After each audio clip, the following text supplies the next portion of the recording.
ये पंचशील मार्ग है। पहला, कभी किसी जीव की हत्या ना करें। तुम्हारी तरह वो भी मृत्यु से डरता है। जीव हत्या त्याग तुम्हारे अंदर करुणा और सामंजस्य का भाव जगेगा। दूसरा, कभी चोरी ना करें। इससे विपरीत किसी निर्बल का बल बने। तीसरा, व्यभिचार ना करें। केवल अपनी पत्नी से ही संबंध रखें। चौथा, कभी असत्य ना बोलें। ऐसे वचन ना बोलें जो सत्य को तोड़ते मरोड़ते हों।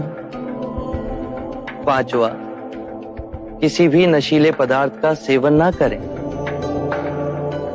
मेरा मार्ग सरल है पर कठिन है।